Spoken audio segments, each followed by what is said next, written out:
My gaydar is so fucking bad because I didn't know that they were a thing or that Danielle wasn't straight until they made out.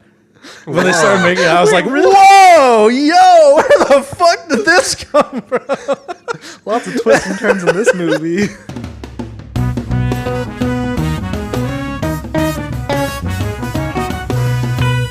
Hello, everyone, and welcome to Popcorn Revolver, where three dudes talk about movies that we like and sometimes don't like.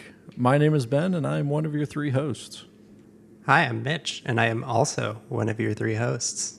And hello, everyone. My name is Lucas, and I will be your host with the most this evening. Or morning, or whatever time you're listening to this. Every month, each of us picks a movie based on a theme, and then we talk about it. This month's theme is movies with a budget under $300,000, and today we're discussing Lucas's pick, the 2020 film Shiva Baby. All right, Lucas, give us the rundown. Shiva Baby was released in 2020, so this is a Corona baby. It is a feature-length film written and directed by Emma Seligman. It's actually an expansion of a 2017 short film created in college, starring the same lead, Rachel Sennott. Rachel and Emma have a good creative friendship, and they have worked together on many things, and they have worked together on stuff after this, including one of my favorite movies of recent times, Bottoms. This film follows Danielle, a college student who is essentially designing her own major. Gender studies with a lens in... she never quite gets it out.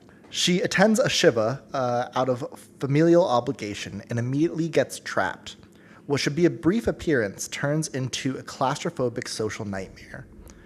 Danielle runs into her ex-girlfriend, her older sugar daddy, his secret wife, and their baby. All in the same house, all at once, all while everyone is asking her about school, work, money, relationships, and why she looks so famished. Hell yeah. Before we get into it, we like to create marquees for the movies we watch and share them with each other. Who wants to go first? I'll go first. Yeah, Lucas. Shiva Baby. I'm just trying to figure it out, man. The movie.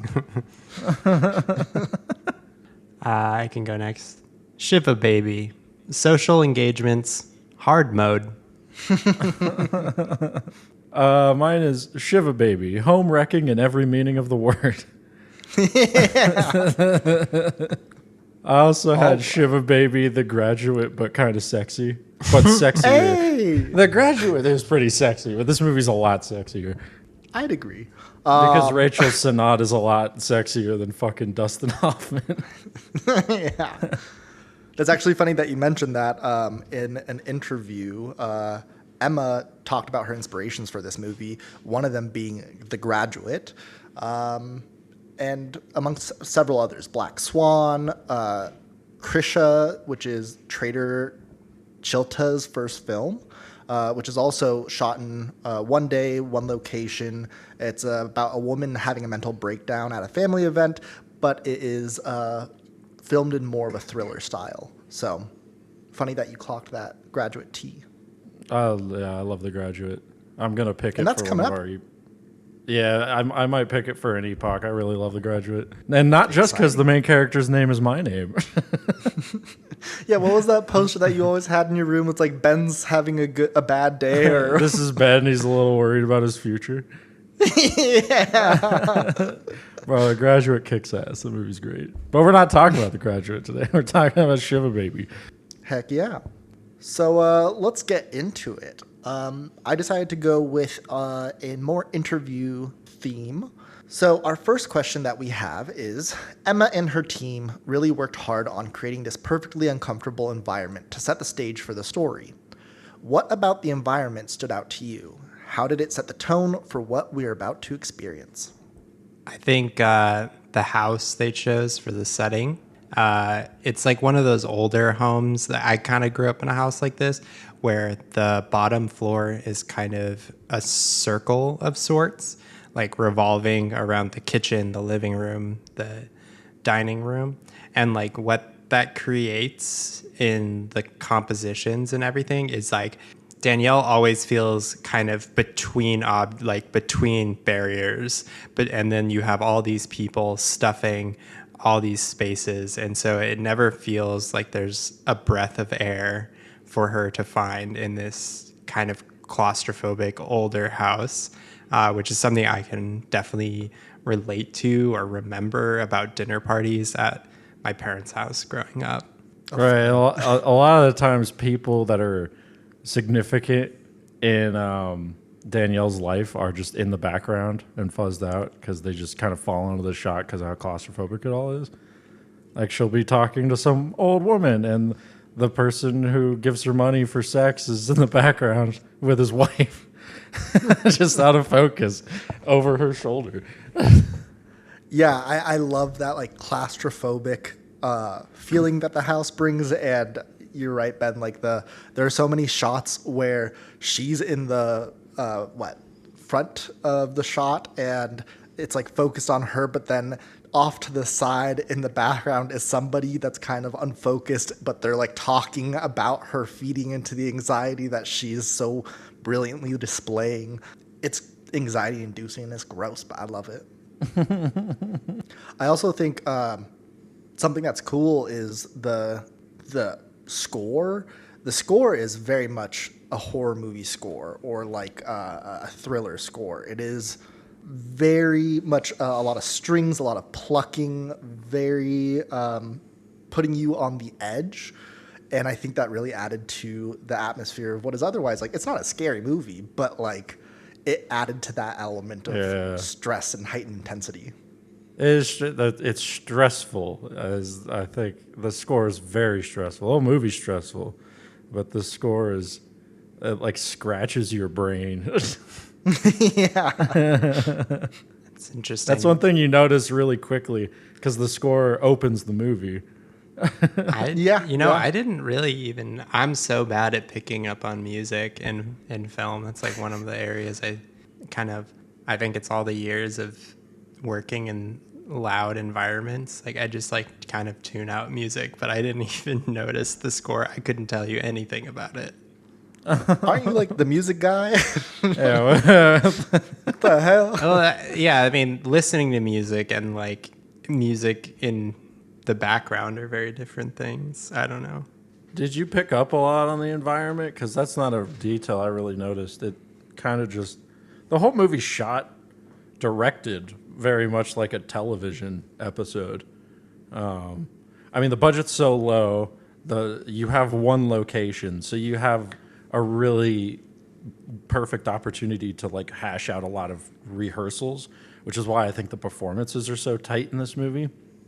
But like the environment itself, I like the house, but I don't see it as like I don't know. It didn't pop out to me as a significant thing.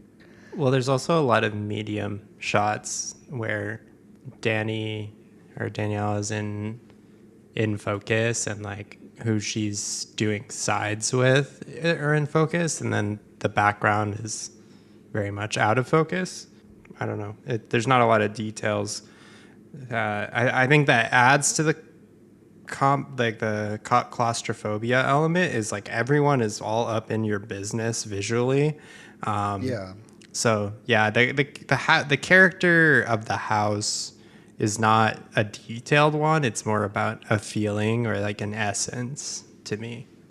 I mean, there's locations that play thematically. Like she goes into the bathroom, and there's a scene where she goes into the bathroom and she takes nudes and sends them to her sugar daddy who's at the party with his wife, and it's very much a body sort of focus. Like it's her body image. Her body's been scrutinized the whole movie. People talking about how skinny she is, and when she leaves, the dude's like, who's coming in after her, asks, "Is there an open window or a fan?" It's very organic and chunky, and then when they go outside, they get a break from this house. That's the scene where she has an intimate moment with her ex-girlfriend. It's like an escape from the rest of the bullshit that's going on. I don't know. To me, the house, I think it adds to the claustrophobia. And then, like, there might be an element there for me of, like, it's an older house. So I think that kind of vibes well with this theme or idea of, trying to not be a disappointment to your parents and trying to, like, operating with all this pressure of tradition around you. And, it's set in a Shiva, which is supposed to be, a 7-day mourning period where you refrain from work and focus on grieving. But in these reform communities, it's more of like just a family gathering, but there still is this element of tradition weighing over you. And yeah, to me, the environment was also more than just the house. It was the music, the shots, all of it. Yeah. The fact that it's a Shiva is kind of interesting because you're supposed to be mourning a person who died, but I don't even think we fully ever understand who died. We get like their name maybe, but how much all the other characters focus on fucking Danielle's character and scrutinize her and infantilize her. It feels like it almost feels like a baby shower. Yeah, I mean, Emma did mention that in some interviews where in the Reformed community, Shivas are a little more of family get-togethers. It's a little more light, and it's people coming together to ask, how are you doing? Let's catch up. And it is funny because, at the beginning, you see that Danielle is like, who died? Which sets the tone because that's the very intro, and she doesn't get an answer for a good while. And so it sets the tone of anxiety of, high stakes.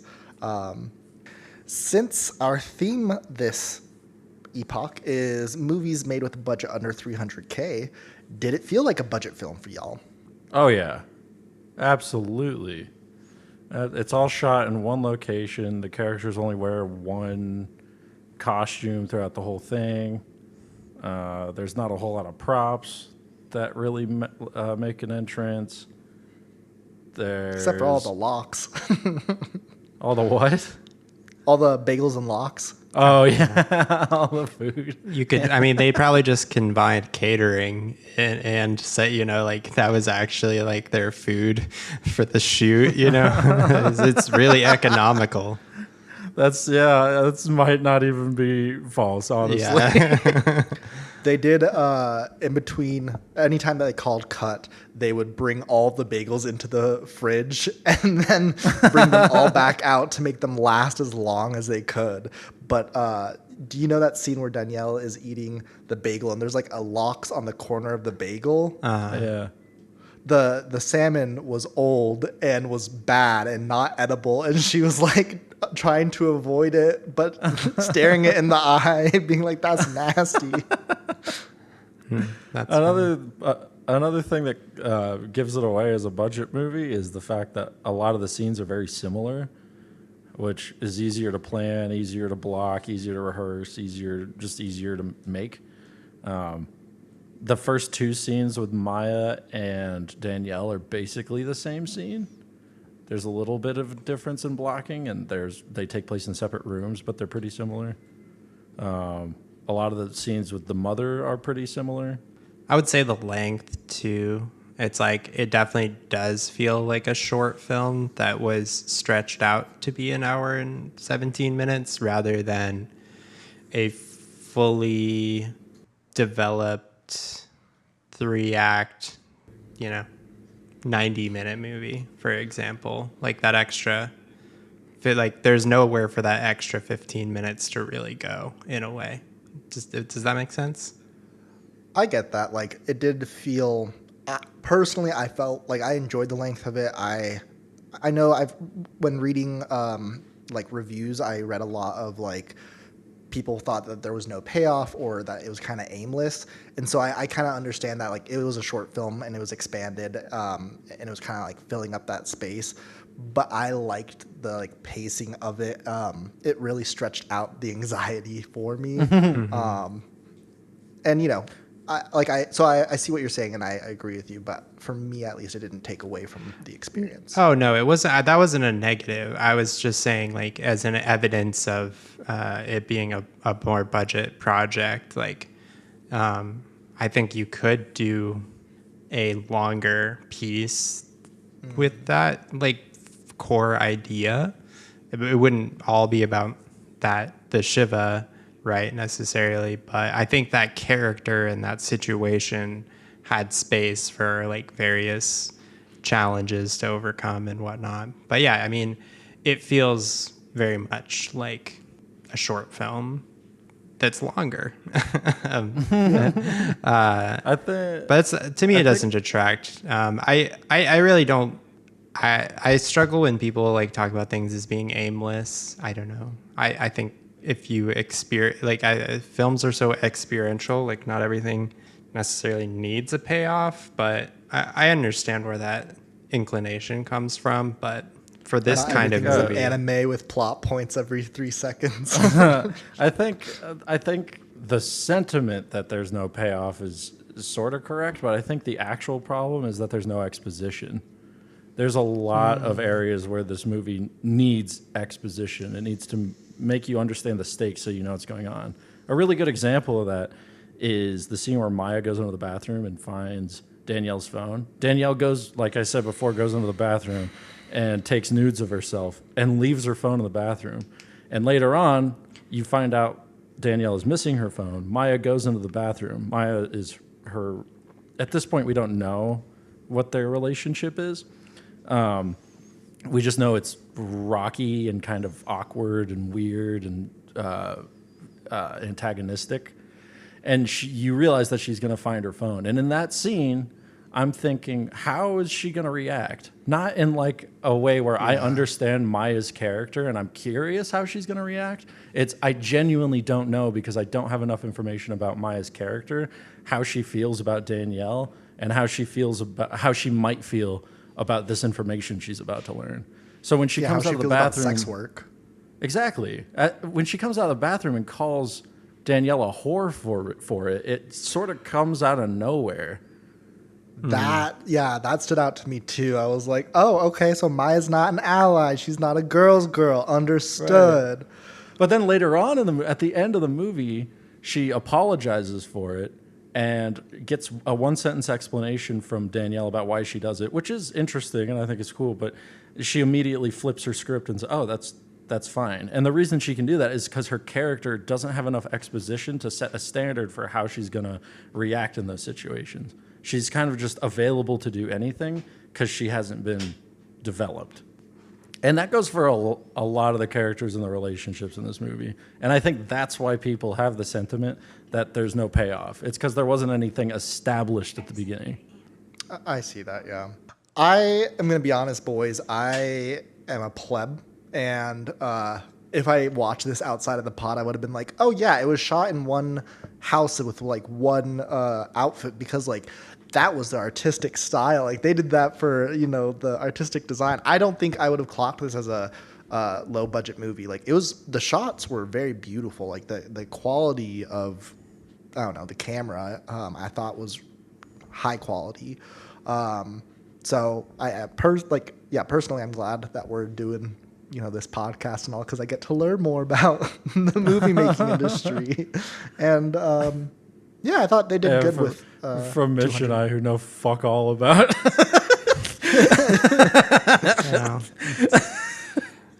It's a spectrum, right? You're like always learning something. I always loved movies before we started this pod, but would I say I had like adventurous taste or knew much? No, but a year in, I think I know a lot more, like substantially more. I'm somewhere in the Dunning-Kruger space. I don't know where on the spectrum, but either climbing up that bell curve or sliding down. I don't know which it is. I don't know which it is yet. I'm trying to figure it out. But yeah, I understand what you mean, because I think that is the thing about amateur or debutante filmmaking today versus, say, 25 years ago or something, when they're using like a home they're shooting on magnetic tape or something, that it's gonna look it's gonna look shitty. Like, it's obvious that it's low budget. Whereas like today, like your iPhone can fool you. Like, yeah, it's not ideal by any sense, but what you can get out of the technology that's in your pocket comparative to the best home video cameras from 25 years ago is night and day. Huge difference. Yeah. You can also kind of tell with like the lighting and compositions and stuff. They're not doing anything big that would require a lot of planning or a lot of setup. You know, make it look even. Don't rock the boat too much. We got to put them up and take them down as fast as we can because we only have this house for a week. Shiva Baby uses a lot of repeating themes, dynamics, and visual or emotional symbols that keep popping up throughout the film. What were some of the patterns you noticed, and did any of them start to feel louder as the movie went on? I'm not sure I fully understand the question. Can you elaborate a little bit? Like, give an example, maybe? I think that there's a bunch of themes, whether it's the like this feeling of invisibility while also being so vulnerably like up front and like on the serving platter. Like Danielle is being pushed from like person to person to be like, what's going on in your life? Are you aimless? Like, why are you so skinny? And at the same time, they're talking to other people about her past her, which gives this feeling of like invisibility at the same time. And I feel like that happens over and over and over again, and it ramps up as the movie goes on. I don't know about like themes necessarily. I think what I would say is like sentiment.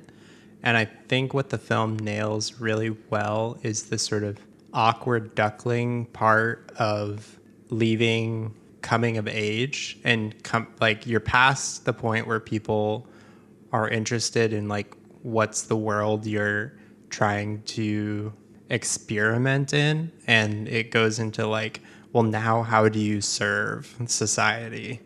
And I think it's a really awkward part of life that is, in my opinion, way more interesting than coming of age, but that's like a personal opinion. And that's something I really liked about it, is that a lot of people feel nostalgia for adolescence and learning about yourself and all these different things. To me, there's a lot more story in finding out who you are once the training wheels have been taken off, once you lack the structure of school or parental guidance. And that's something that I think is a lot more intriguing and tells you more about who you are, say, the first years out of college or the first few years of college than like what stupid shit you did when you were in high school.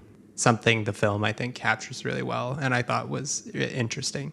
For sure. And I think like there's still elements of a coming of age story. I think like with a lot of queer stories, you know, queer people have to kind of figure that out a little later in life than some people, depending. I mean, kids nowadays are coming out as soon as they come out, if you know what I mean. But yeah, I do like this idea of like, it hits you sooner than you expect, but then it's like, okay, you're now like getting a little too old to be on, you know, mommy's teat. Like, what are you gonna do to contribute to this world? The obvious one is food. There's a huge thematic implication with food and body image and that kind of thing. There's a theme that's in it throughout the whole thing about like female empowerment and how it can be difficult for a woman to like achieve a sense of appreciation, as the movie puts it.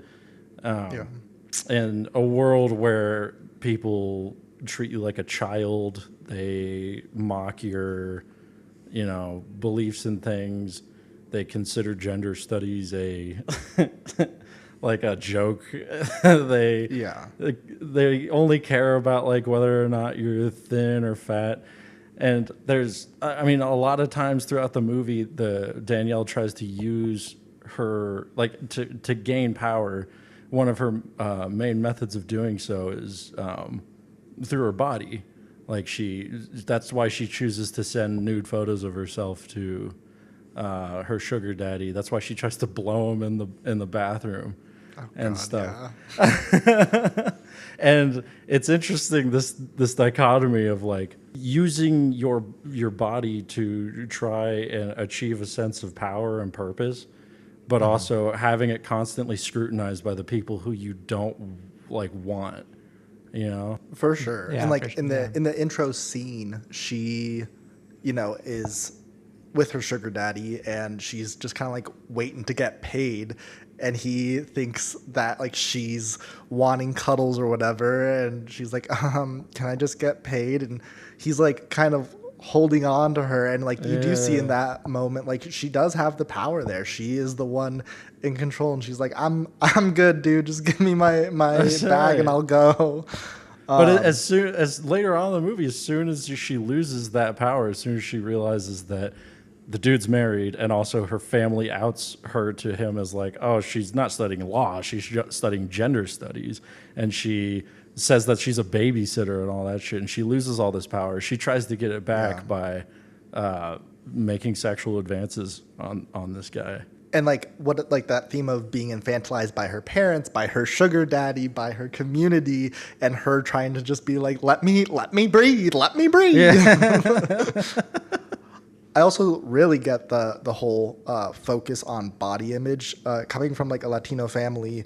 A very common nickname for people is gordito, or like chubby, or like fatty, little fatty. Jesus. And people are always like, oh, you're looking skinny, or like flaco. I was called flaco as a kid, and now I'm called gordo because I've gained a little bit of weight.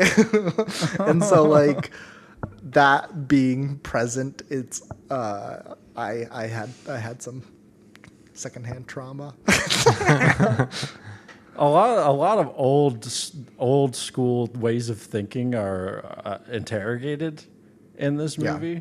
Like the fact that the old generation seems to care about what you do for a living, how you're going to contribute financially, and your body image. I was going to say also her relationship to men is constantly brought up, like, oh, the new rabbi, he's so handsome and cute, you should try to find a man like that. Or like it's always about, like you said, financial, your contribution, how you contribute, and like ultimately like what man you end up with is like, right. Who are you seeing? Like, I like, these things.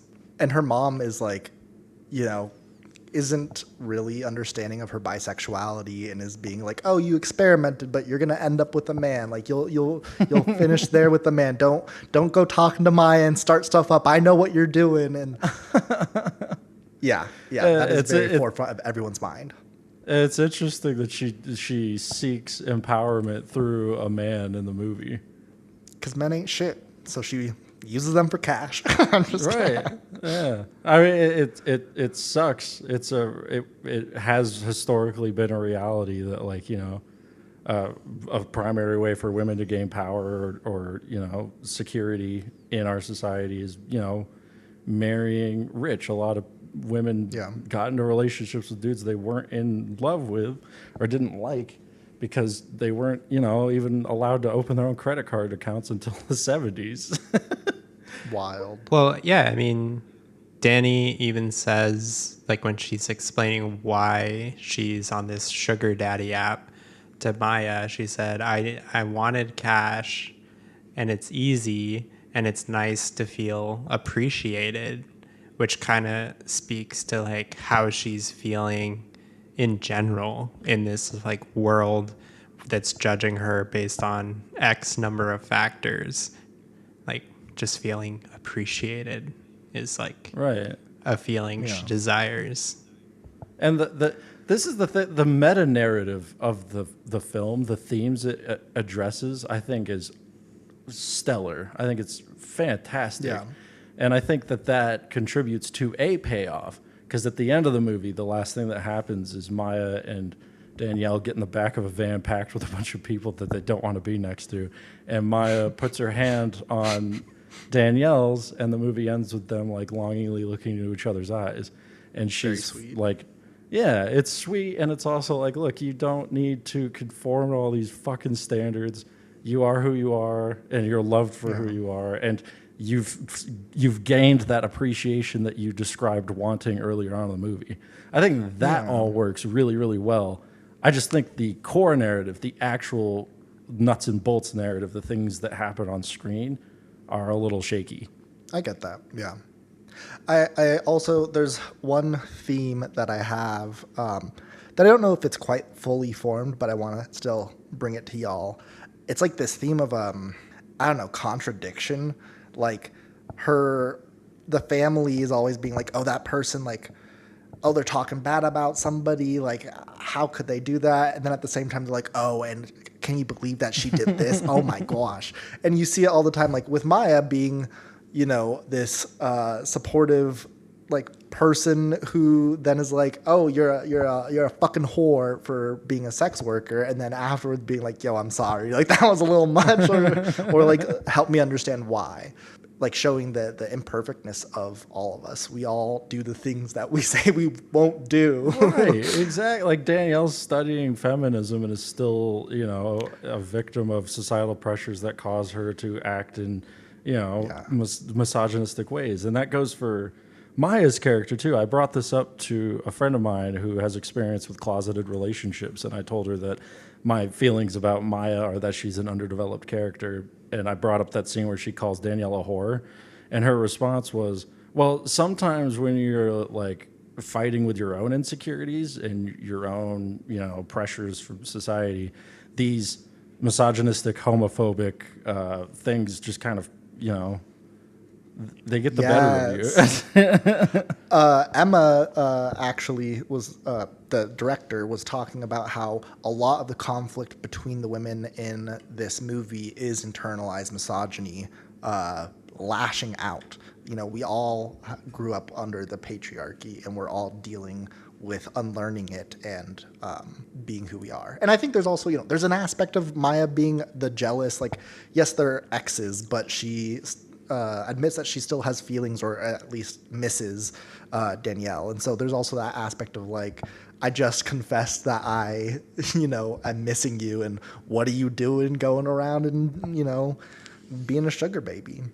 I think that was kind of almost where I operated with Maya's backlash against Danielle, is like, there's like the theoretical of like, yeah, women's empowerment, and you go girl, you own it, you get your bag, and then like your girlfriend or your ex-girlfriend is doing that, and suddenly you're forced into all these feelings of the internalized misogyny, or like how well do your views stack up against your personal, like when it affects you, I guess, you know. I love that. Thank you guys. That was fun answers. You're welcome. So to me, this story is a lot about duo dynamics, pairs of people constantly colliding and overlapping and switching partners. So I am going to list off a couple of pairings, and I would love your take on each of these, what they bring out in each character and what they brought out in you. First off is Danielle and her parents. Her parents piss me off. Really? Yeah, her mom is kind of a rock star later when she like realizes her daughter's going through it and tries to make her feel better. But the dad needs to shut the fuck up. He cannot read a fucking room. I do feel like the dad was kind of like a side. Like he's there, but he's not present, if that makes sense. And like the real meat of this is like Danielle and her mom. I really love that one scene where Danielle's about to crack. I think this is shortly after she sent. Oh yeah, this is after she sent the photos to the sugar daddy after finding out that he was married with a baby, and she was like, "Fuck it, I'm just gonna send him some nudes." Almost gets revealed to everyone because they're all talking. She gets coffee spilled all over her, and then her and her mom are talking, and she gets so close to like being honest and truthful with her mom. But then the first second she is like, "Oh, I can help with cleaning that up," or I'll help over here, and doesn't reach that like true authentic moment with her mom. I feel like I had a lot of those moments growing up, trying to like reach out and be like, here's the real me, but not knowing if it's safe, not knowing if I'm able to, and then pulling away. You know what? This, like, funny enough, I think like, the relationship with the mom reminds me of Everything Everywhere All at Once, but that was told through the mom's perspective. But feels like the daughter, part of it, where you see the sort of emotional side of the daughter's perspective. I know these people, right? Like, you've seen these people that just like never shut the fuck up and pay attention to what their daughter or whoever in the room is saying. Like, their ability to empathize and recognize what's going on. And I think it's kind of this boomerism that like it's like their own self-involvement and like how their children being a reflection of them. Yes. It creates insecurity. Where the dad is more just sort of unaware. The mom, I feel a lot of insecurity with. And I don't know about y'all, I felt that, like in real life, when you're getting out of college, of the like, shit, am I going to become something? Am I going to amount to anything? Are my parents proud of me, or are they like kind of quietly disappointed in the fact that I'm not, curing cancer or whatever? I feel like that's a very common thing in like the college years. Oh yeah. A lot of the sure. graduate vibes in that respect. I'm like, okay, you graduated. What are you gonna do? And it's like, I don't fucking know. Why are you asking me? How do I even make rent? Like, damn. Yeah, and like the necessity to like justify your existence almost. Like she's not even done with school yet. Like, she's doing finals, and all anyone seems to care about is what's next. And I think this film captures that, like going to a party at that age where your parents' friends are there, and it's just like, how many times am I going to answer these questions? How many, like, is this the only thing that they can relate to someone my age about? Yeah, it sucks. But it's really good in the movie. It sucks. Oh, yeah. Next pairing is Danielle and Maya. I think this is where that has been said, we get that they're exes, but we don't really get a lot of context for their relationship, how long they were together, like how important is this relationship in their lives. So it's hard to really form any opinion other than kind of bickering with your on again, off again kind of thing. I do love that bickering though, because the very, like, the two first scenes where they're together, first of all, they were the two first scenes that they shot in the entire movie, and it was one of the most times that they ad-libbed or improv'd, and you could tell you could tell it was like bantering. It was a little like harsh but cutesy and fun. Like, you could tell that they had this rapport that had been built, and I loved that kind of back and forth. And find yourself someone you can banter with. That's so much fun. I wasn't a huge fan of their banter. Those first two scenes with them just felt kind of, I guess, useless. Nothing really happens. Nothing's elucidated. They kind of just, to me, I was watching it, I was like, this is just an improv session. They talk each other into a corner. There's one point where Maya literally talks Danielle into a corner. I can't remember exactly what she says, but basically all Danielle does is just straight up lie about everything that's going on. So, and they don't address anything about them or how they feel or their lives or anything. It's just they can't. They're out of Shiva. But it's like all undertoned conversations. Like, I love when they go into a room to clean vomit off the floor that a kid left there, and the door's closed. They have the opportunity to be real with one another, and they don't take it. That's fair. I mean, they make out at the Shiva. I do love the scene though where they're talking with some other people, and they're like, "Oh, what are you gonna do with your, gender studies?" Like, "Oh, the pussy hats. You'll do the marches." And it's like, and Maya's like, "Oh yeah, you love what was it? You love marches and you love knitting." And she was trying to be like, "You love pussy," like.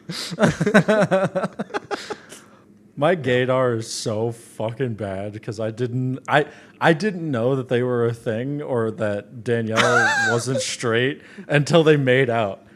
When they started making out, I was like, "Whoa, yo, where the fuck did this come from?"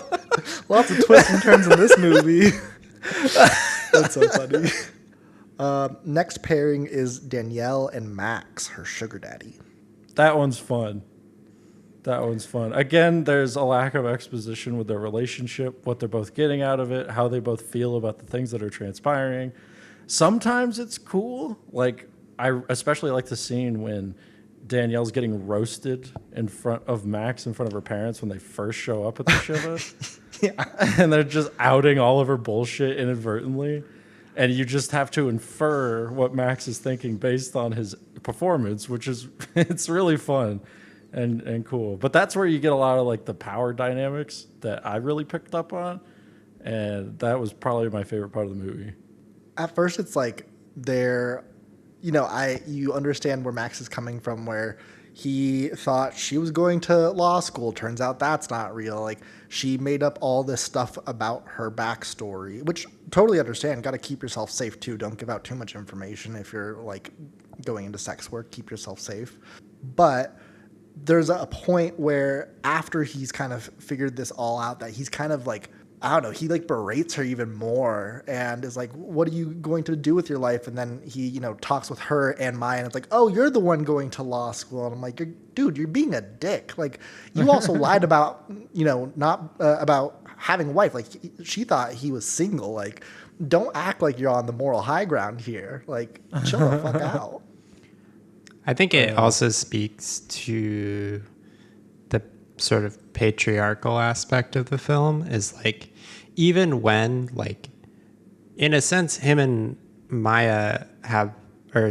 Danielle have similar stakes in this situation, where there's just like this grenade looming over the party, which is Danielle has slept with him, right? But because he's a man, he feels confident enough to just neg her, even in this situation where she has a lot of power over him technically, because her position is one that's more embarrassing or whatever for in this situation. It's like, "Oh, well, I can treat you like shit because you're not going to let everyone know that you're doing sex work. So you're not going to tell anyone that I'm cheating on my wife," right? So, yeah, and he's just as much participating in that. Like, it's a Mexican standoff, but with dicks, dicks and pussies. I only have two more pairings. Next is Max and Kim, the wife. So sugar daddy and the wife. I don't think he likes his wife very much. I agree with Danielle when they're talking about how pretty, or Maya's talking about how pretty Kim is. And Danielle's like, she's not that pretty. And Maya says, "I think she might be the prettiest person I've ever seen." She's like, "Oh, you mean Malibu Barbie over there?" Like, as if. Also, it's like so fucked up too that like in the first scene, his essentially like fantasy with Danielle is, "Oh, like you're an entrepreneur, you're working hard to go to law school, like I'm gonna be the one supporting you, I'm gonna be the one bankrolling you." And you come to realize the money doesn't come from him, it comes from his boss ass 3 business owning wife, Kim, who gives him the money under the pretenses that him and his friends go on very expensive dinner like hangouts. And so he's having this fucked up fantasy, which is a hilarious cover for cheating. Just as is just a hilarious cover story. Oh yeah, he's looking for his own like in on power. Makes him feel powerful in a way that he doesn't get with his current relationship. Also, what a fucking degenerate Yeah. What a piece Castle of shit. Beach. Fuck Max. Lastly, Danielle and Kim. I don't think we quite get enough to, because I think something that's, because it does, from the whole film is from Danielle's perspective. So there's moments towards the end where it feels like Kim is also egging her on, like she knows or something. But that almost kind of, to me, played into the sort of fever dream where it feels like everyone's talking about you, kind of the internalization. Yeah. Where I don't know if Kim was actually participating to the level that was the reality. Does that make sense? Yeah, it's hard to tell if like she actually knows or if she's just suspicious or if she doesn't, if she's oblivious. Yeah, I if think it's she sort knows. See, I don't. Like, I think it's very much Danielle's in her own head because everything's sort of from Danielle's perspective. And so I think that's kind of the whole point of the movie in some ways, is that when you're at these situations, it feels like everyone's talking about you. Everyone's has something to say about what's going on. So in a way, but Kim's smart, and like she sees the bracelet that is new to this season that she said was gifted to her parents by, and like her and her husband like have incorrect like how they met each other's stories. Like I think she might not know like with certainty, but I think she is a smart person, and she's like, this don't settle right. I mean, they intentionally sort of obfuscated the scene where Max takes Danielle into the kitchen and says, don't think we should continue this. And you see Kim there standing, and it's unclear whether she heard that. Yeah, I think it's not cut and dry. I tend to lean on that. I tend to lean on that this is sort of Danielle's perception of the party rather than what we're seeing as reality. That's kind of the lens I viewed the film through. Which makes sense, yeah. Also, like, heartbreaking how initially Kim is like, hey, you know, your parents are asking me to give you a job. I can craft the perfect assistant job to your likings if you want it. Like, she's trying to be a real girl's girl and, like, help somebody who is figuring their shit out of college. And then to get gutted like that. Oof. I understand implicitly fucking Danielle's reaction to that, though. Because I remember having just graduated college and all these people like, oh, yeah, we can hook you up here, or we can push you here, or pull you over here. And it's like, fuck off. God damn it. This is like, really what my life is? Yeah. Am I ever going to be able to fucking do my own thing? The last question I have. This movie was full of anxious, juicy moments of risky behavior and impulsive decisions. Which moments brought you to the edge of your seat? When Danielle has completely cracked, lost her phone, and is in that sort of fever dream state, and she's talking about female entrepreneurs to Kim. Oh God! I was like, "Oh, this is it. This is she's gonna spill the beans. She's losing it." No, that was just hard. That was hard to watch. It wouldn't be so bad if she didn't send nudes and try to blow Max. See, okay, like, yeah. Girl, you're innocent until then. Like, yeah, for me, I'm like, you didn't know, like, get out of this awkward situation as fast as you can. But when she starts going to send nudes or going into the bathroom and kneeling down, I'm like, what are you doing? Why are you doing this to yourself? You are making it harder. Well, that's as we talked about. It's a seeking of control in a situation in which she's kind of completely out of control and spiraling. The one for me was when she sort of like awkwardly like butts in on Kim showing like photos or something to like another person at the party, and she like is like awkwardly like very close to Max and is like trying to relate for I don't know like, some reason. That one made my skin crawl. I was like, oh, why are you doing this? Why? like, I don't know if she's like trying to blow the hole, like literally trying to pull the pin on the grenade. Like, what's going on at this point? Yeah, because that was the scene where they're like, "Oh, do you guys know each other through your parents?" And she's like, "No." Yeah, exactly. That's The why synagogue. Or was it? Like, Yeah. what are you doing?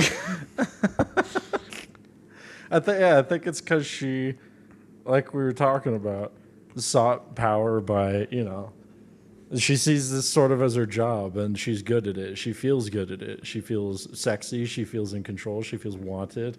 So she goes and she tries to leverage that with the nudes and trying to blow the guy. And when it doesn't work, she's like, okay, well, now's the time to try and tear it all down. But she can't commit because the writing's a little loosey-goosey. They can't commit to like sending the story in a completely different direction. So the scene builds sort of artificial tension and then doesn't really release it. Just makes you really anxious.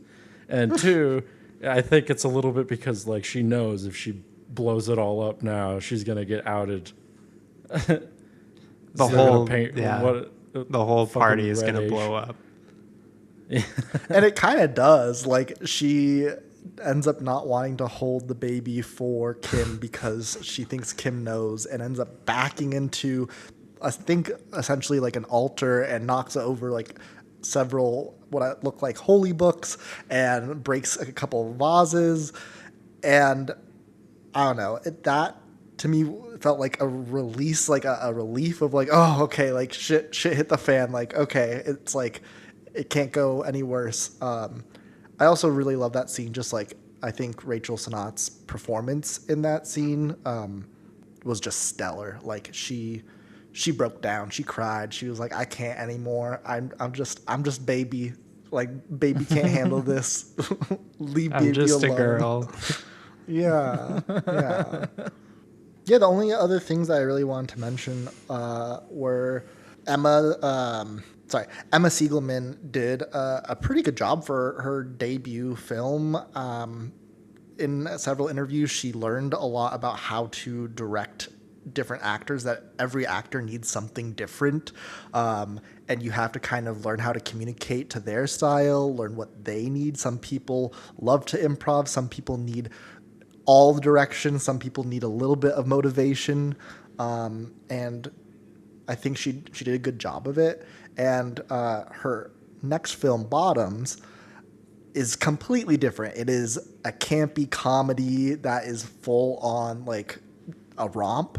And it is not anxiety inducing to this level, but it also has Rachel Sennott in it. And it has, what's her name? Maya's character, or Maya's, the actor. Gordon. Molly Gordon. Thank you. Oh, no, it does not. Oh. Just hallucinated that. I love spreading misinformation. Like the Sorry. government. During our Wrapped episode, I said that David Spade was in fucking Secretary. He's not. He's not. It's James Spader. I'm sorry. I'll turn in my badge and gun. Well, boys, what are your concluding thoughts?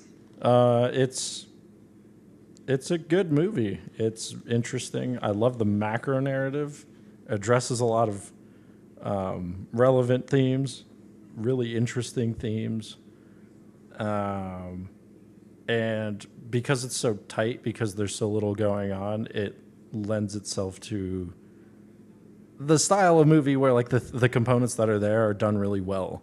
The only thing I think would need a little work, in my opinion, is the script. It could do with just maybe another rewrite, a little more exposition. Yeah, I don't. But other than that, I think it's a fun, interesting movie. Yeah, I liked it a lot. I think it's a very strong debut. I'd recommend it to people. Yeah, I had a good time. I think, I don't think there's much else to say from my side. I think it had a lot of, I think it had a lot of gristle for an hour 17 runtime, which I think is impressive and why I'd say it's a really strong debut. Love the movie. I love the kind of all the conversations happening at once, the overstimulation, the anxiety. Like, it was hard to watch in the best way possible. Also, Emma Seligman loves to have not only a crew but a full cast. Not only a cast but a full crew of mainly like female and queer people, and I think it really kind of shines through in this and in Bottoms. And I love the kind of authenticity that each character has, and that each actor brought to their performances. Fun watch, but y'all don't watch it if you're stressed. Scores out of 10? A 10. I give it a 6. I think I would also give it a 6. Probably more like a 6.5. But if I have to keep in, integers, I'll go 6. Yeah, full integers only. I'm going with a 7. This one is a lovely movie. Sweet. All right. And now it's time for that segment of our podcast where we scour the high seas and go searching on the internet for the craziest, most fucking batshit fucking shit you could fucking find. It's Unhinged Reviews, baby. Unhinged Reviews. I'll be honest. I gotta say, go ahead. Mine's not great. I don't think mine's great either. Also, everybody out there, do better. The amount of misogynistic and anti-Semitic posts I saw on reviews for this movie, fucking get a life or use your fucking brain and analyze the movie just a wee bit better. Move on. Preach, brother. Yeah, well, hope in one hand and shit in the other. I'll go first. This review was left by a user named Iolantharilo or some shit. I don't know how to pronounce your name. I honestly don't care. 4 years ago, it was posted to Reddit. And they said, I didn't like in the trailer when she called Diana Argon's character, quote, basic. Diana is clearly more beautiful than her. I think her character was just jealous because she's the wife of her sugar daddy.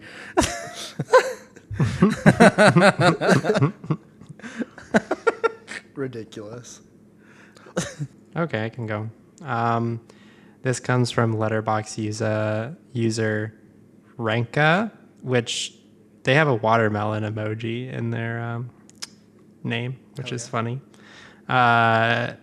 They gave Shiva Baby 4.5 stars out of 5 and liked it. I don't really want to be like a girl boss is my new response to the mean girls from high school who messaged me on Facebook to join their pyramid scheme MLMs. That's wonderful. Not necessarily unhinged, but I liked it a lot. So that's mine. This one comes from Letterboxd. Allison Walsh, 6. Rated Shiva Baby, a 0.5 star. Never been so stressed in my life. Took mushrooms before watching, and I don't even think it was a bad trip. It was just fucking stressful. I feel like you can't properly rate that movie 0.5 star, 1.5 stars if you were on mushrooms when you watched it. All right. Well, that was Shiva Baby. Baby. Join us next week where we talk about Mitch's pick for this epoch called The Wind Will Carry Us. I don't even fucking know anything about this fucking movie. Same. Great. Guess we'll find out. Guess we'll find out. Will the wind carry me, Mitch? I don't know. I think you might think it's boring, but we'll find out. Oh, no. Oh, no. How long is it? It's 2 hours. Oh, Jesus. No. Oh, God. Thanks, listeners. See you soon. Bye. Kisses. Goodbye.